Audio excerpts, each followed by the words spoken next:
Энэ сайхан өглөөний мэнд хүргье. Бороотой өглөө байна. Тэгээд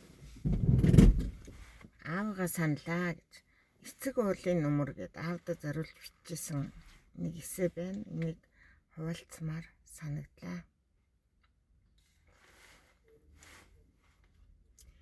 Би аавыгаа уултаа зөөрлөдөг хүн. Хөдлөшгүй голч, нууршгүй сүрлэг, нугаршгүй бат болохоор нь.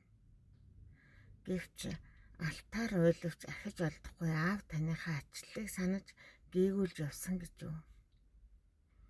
Оройтсон ч гэсэн өнөөдөр энэхүү таныгаа сангалзан суухдаа үг хоолой дээр тэглэн хаанаас нь эхлэхээ үнэндээ мэддэггүй. Миний аав лавсрангуй аавтай бавгийн лавсрангуй аавтай дэндүү адилхан хүн байж.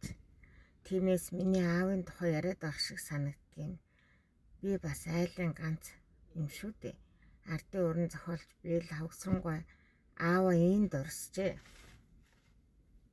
Миний аав дөрвөлжин боромшиг сайхан ир байсан. Хүний аливаа дурдтгал сэтгэл зүрх оюун тархинаас эхэлдэг.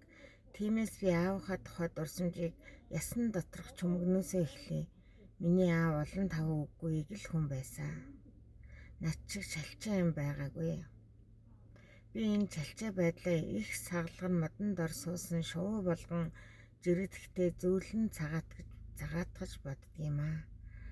Аав минь уран гоё үг унгаж гуадаж ярьдгүй уур хилэнгээс хол зөрүүдэд их ойр хүн байсан да. Хадар хүдэр татсан түргэн хөдөлгөөнтэй шазрун шудраг нэгэн байлаа. Аав минь ханьгүй би ээжгүй олон жил хамт амьдарсан. Хоёр биеийнхээ дутууг нөхөж амьдралын нухчааг давсан. Олон нөхөстэй дээлшиг он жилүүдийг хинэггүйхэн эр зангаар л өнгөрүүллээ дээ. Эргээд бодоход аавынхаа энэ занд ирэмшээд би хинэггүй явсан юм байна лээ.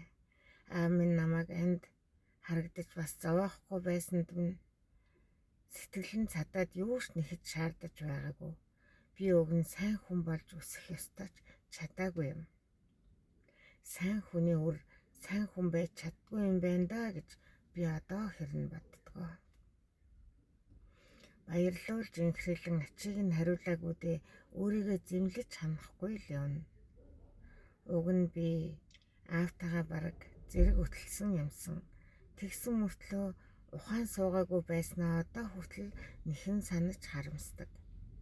Аавыгаа хэвтэрт байхад нь 3 сар сагсан.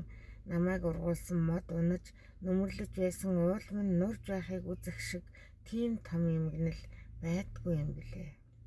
Аав минь тасран алдаж байгаа улаан гол нь амьдралд бас зөвхөн надад хоргоцсонд бол торж байх шиг санагдаж байсан.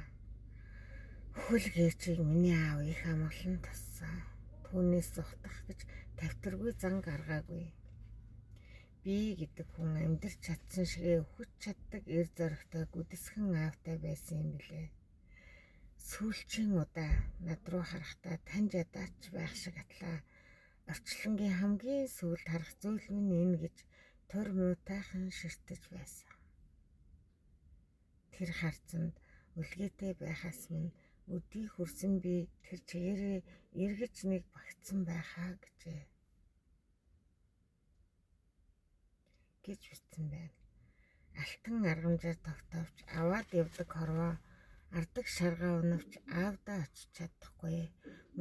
Мөнгөн аргамжаар тогтоовч мөнхөж болдгүй хорвоо мөндөр шаргаа унавч аавдаа очиж чадахгүй.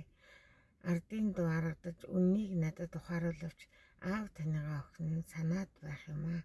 Аавтайгаа байгаа азтай та сургаж буй амьдралын туршлагыг нь төвчээртэй сонсож хүлээн авч хэрэгжүүлж баярлуулаарай. Таныг л сайн сайхан амьдарч явбал аавын чинь магнат тэнийхэн тэрэ. Хэрвээ гомдоосон бол уучлалгүйгаарай. Чамайг дутуу хайрлсан бол уужим ухаан гарган уучлаарай. Аав чинь ч алдаж онох эрхтэй хүн шүү дээ. Хаа нэг жинтэй үг хэлдэг хүлээж айл гэрийн өмг ахуй төрийн түшиг эр хүн эцэг хүнд аав гэдэг 3 үсгэнд хүн төрлөختний хэлхээ Түүний нандин залгаасыг гагнаж явах эд шид бий. Эрхэмдээд хүндлэл бий. Би өвдлөө гэж барагтайлбал хэлдэггүй. Битүүхэн дотроо шанал суудаг эцэг хүнийг хайрлая. Монгол орны түн өрсийг хүмүүжүүлж сэтгэлээ жилээж чөнгөө дундартал зүтгэж яваа аав нарыг хайрлаж ойлгож амьдад нь жаргаж явах эрхэм үүрэг хүүхэд залуус хүн бүрт оногджээ. Үрийнхээ төлөө үргэлж зовниж суудаг, уулыг өргөх хүчтэй, ухаантай атлаа, үрдээ хайраар сөгддөг эр хүний хиймэр үргэлж өөдөө байх болтугай. Аав үнэхээр сайхан алдар шүү. Аавдаа би хайртай. 2015 оны 7 сарын 13 Улаанбаатар хот гэжээ. Баярлалаа. Өдрийг сайхан өнгөрүүлээрэй.